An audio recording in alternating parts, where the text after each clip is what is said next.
Talofal nei tai au le salulu Samoa lona sfulima alo mai o le whaopoponga o tala lau li tio Polynesia. Ua whaopopoi nei isi mo li sulu e ola mai le la mo a inga o mana o mia i lo tātua tunu. O lea e mai o nei to inga o mo li o se mapusanga fo ilea mo a inga o lo oitulanga la matia o la tau whale nofo. Mai tangata wha la fua e peo na moli mawina na tūlanga le manuia i vaenga o whale ata. Peita i wo o tua nei i a onga nuuma ka le sialef sosani mai. Ale malo New Zealand, i moli alu i le lai pe on whailoa le fionga le minista o ofa natura, ma le si o manga, ale vena ale le vasa nei. Se o tātou moli mawina ni si o sosani mai a tātou paanga, moli whaasoina i le mamalu o le atunu. O le polo kalame sa ngā lue elu ta ngā luenga si o manga, ma puno ofa natura, mana paanga moli whaatupe ina. O le whamoe na ia mawhai lea e le atunu o na whaongaina teknolosi. E whaongaina e le malasianga mai le la. Whapea ai o tauta la whai e whaititia e le whamoe i le swau. O le a tele se au ngā mo le manipui o le sisi o manga. E siria ma le tolu tsuru a onga, nuu ma fioanga, ai meise e kale sia o le a whamanuia ina i le nei whamoe o le talo al malo e ta walatu ni tanga luega i au ngā nei sosani mo nuu ma fioanga i le nei vai tau a o tātou whenga iai ma le tūlanga maa le ale soa o maua o na whewesia inga o taua i turu inga o laulangi.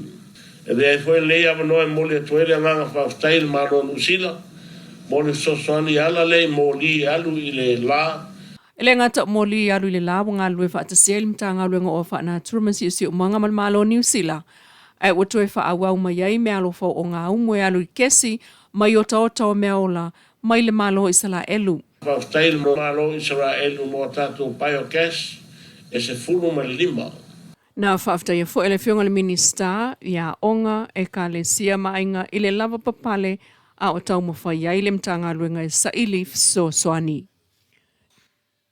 O lo whaawau lawa on tau fia vai tama i New Zealand i le taimi nei. O le whainga o vai tama Samoa le o vai i tuatu pe a mai a ona li liu tamai titi i le umane o le wha liu ngā le whamsinonga. Ai o vai nei iai i le wha mautule o tūlanga i mautinoa o mātua e vanti ei tamai ti le lei i le ini mōlianga na a fia ai wha soli tu la fono. Ma whai le home study i New Zealand ai o le wha i unga le nā le whamsinonga e fua i le sa ilinga o le ainga. E mana o mia i foi, ona whiutana i ma New Zealand. Mō le whaatau ngō fia o le nāla sanga, pe a whapea whaatino e New Zealand le home study, e pe ona sauno, le office sili o le mtanga alwe ngō whaamsino ngā Samoa, le sunga taimalangi, papali i John taimalangi. Ua mō ni mawina fo i whainga pe pelo i si mātua, le sunga pali i John taimalangi.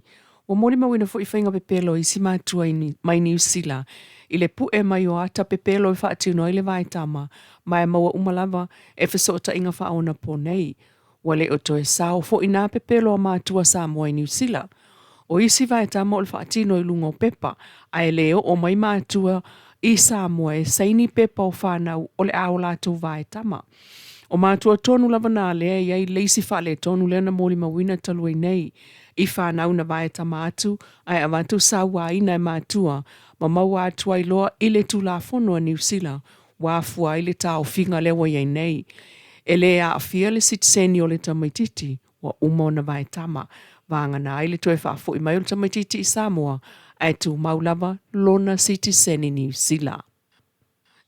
Tala tuli loa mal whaamsinonga mawalunga na wafonga i naile mta upu a mōli tū atua i le HRPP, whai unga whai le malo, le FAS.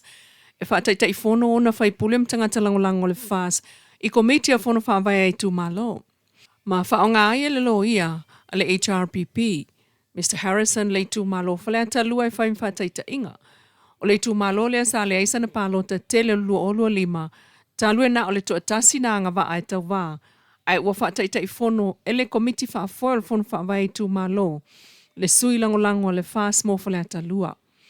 Ma whina wai i le asonga fua o le whai unga ka peneta e atangi a ile i tua ingo teita inga ma lato whai unga whai e le tala whea ngai mwha polkiki.